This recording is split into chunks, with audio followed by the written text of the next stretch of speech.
पहला मुद्दा यह है कि कल सुप्रीम कोर्ट ईडी ने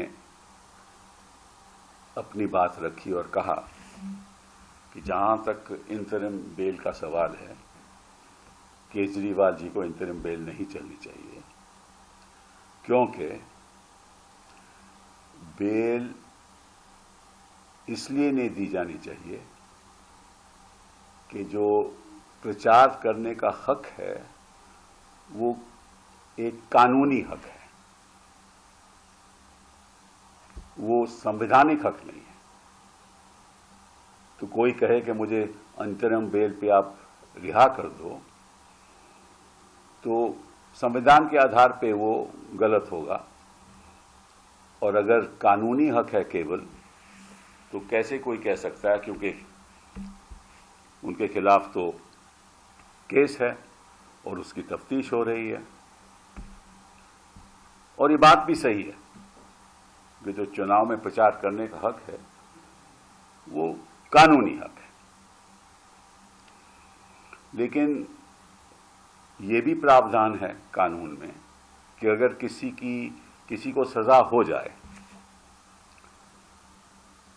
और कोर्ट कहे कि साहब इस सजा को हम स्टे कर देते हैं, तो प्रचार में हिस्सा ले सकता है ना। तो जिसको सजा हो जाए उसको कोर्ट स्टे करके हक दे सकता है कि आप जाकर प्रचार कीजिए, चुनाव है तो प्रचार कीजिए।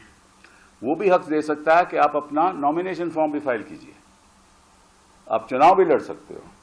अब इनसे पूछिए कि हार्दिक पटेल कैसे चुनाव लड़े थे। हार्दिक पटेल जी की कन्विक्शन थी, हाई कोर्ट ने स्टे नहीं दिया, हार्दिक जी सुप्रीम कोर्ट आए, सुप्रीम कोर्ट ने स्टे दे दिया, हार्दिक जी चुनाव लड़े, हार्दिक जी बीजेपी में शामिल हो गए। तो जिसके खिलाफ सबूत है,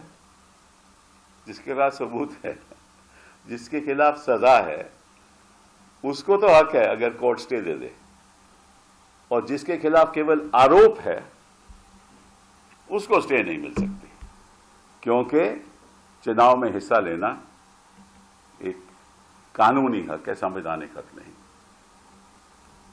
तो ये किस किस्म की राजनीति हो रही है और किस किस्म की राजनीति ईडी कर रही है कि जिसके खिलाफ सबूत नहीं, आपको उसको अंदर रखे हुए हो, और इस वक्त आपने गिरफ्तार किया जब चुनाव आ रहा था, चुनाव में हिस्सा नहीं ले सकते। वो एक अपनी पार्टी के लीडर हैं, दिल्ली के चीफ मिनिस्टर हैं। और ये छोड़िए, सब इन पदों को छोड़िए, लीडरशिप को छोड़िए, चीफ मिनिस्टर हैं वो भी छोड़िए, इस देश के नागरिक तो हैं ना।